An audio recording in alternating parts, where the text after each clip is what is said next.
R&B Money. What made you go from Atlantic in the Rock Nation and all of these buildings to becoming your own building? Well, I was with Atlantic for 3 years, and things weren't going as I expect them to have gone in that 3-year span. Mm-hmm. And so we parted ways due to some things, and it was fine. And then obviously I'm from Brooklyn, so and my mom's obviously from Brooklyn, so we had connections over at Rock Nation, and that was just so cool to me to be like, oh my God, I'm a Brooklyn girl, signed to Jay-Z, woohoo. And so I was there, and a lot of interesting things happened there as well too. I got to work with The Dream and Tricky on a project, and it was just really an awesome experience that I learned too. I would go into that office every day like I was going to school. I'd be like, what are we doing? Yeah. After being with them for 3 years too, I just wasn't in the place that I wanted to be yet. And so my mother and we just took a risk in wanting to be independent. And it was scary at first, especially financially too. Yeah, that's the part. Yeah. That is the toughest part of being independent, just finding... You are the bank. Yeah. No, you are the bank. You are the bank. And then building a team around you of people, because then you have to outsource things, like a publicist. And it's a lot of favors. Yeah, and it's a lot of favors. But then I realized too, we even did a song together. Remember that one time that we had that session? Put it out on SoundCloud. That was me finding, getting into my songwriting pocket.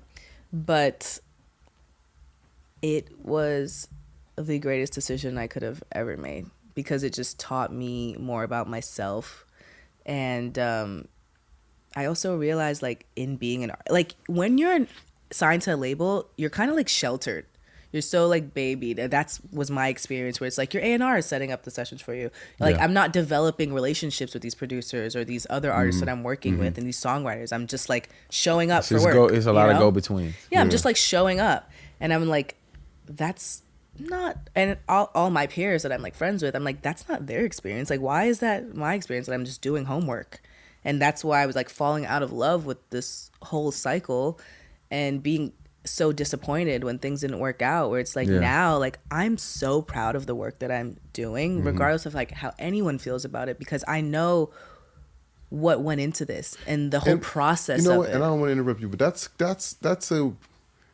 kind of crazy, right? Because most artists enjoy the pampered stage, the coddling. Yeah. You know what I'm saying? Where they're being waited on hand and foot, and just make sure my per diem is, and tell them I want this at the studio, and then they just and you on the other hand are you didn't feel hands on enough to understand how the earth was moving around you. Oh no! Oh my gosh! One time I was I won't say who, obviously, but I was with an artist and I was in a session, and I was so excited. I'm oh my God, you have a violinist here. Oh, you're not gonna. And it was yeah, I'm just gonna leave.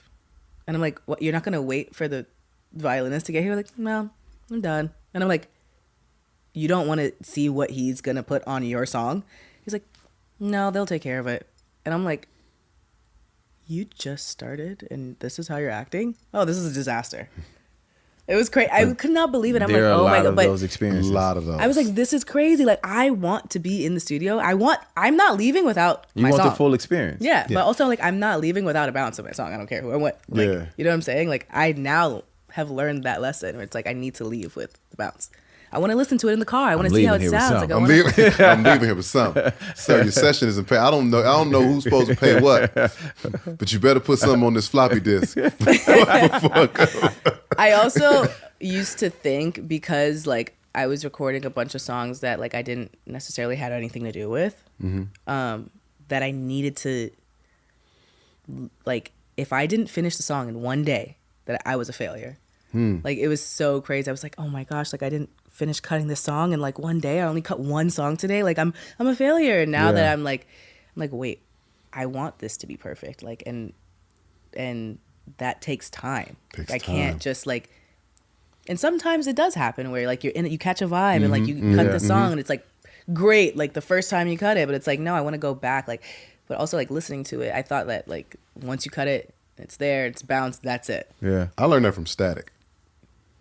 Like, Yeah, Static was great. I was the guy that record 5-6 songs in a day and make the track and write it and do the whole, like, I was that guy. I'm on 1,000. Yeah. And I would watch Static just sit at the board and listen to a track and Really lay 2 feel it. lines and then get back in front of the board and just kind of sit, smoke a little bit, go back, lay a 3rd line, and then, yeah, I'm gonna come back tomorrow. It's coming. It's coming. Like, it's coming. All right. Yeah. And I watch him work on a song for like 4 days. Yeah. Yeah. And then listen to it. I'm gonna come back. I'm gonna come back tomorrow. Listen to it. Come back. Listen to it. I need to switch this up. And after you're not done. And then I watch him do that, and it's why he's Static Major. It's why he has the hit records that he has, because he just took his time. He took his time. Yeah. R&B Money.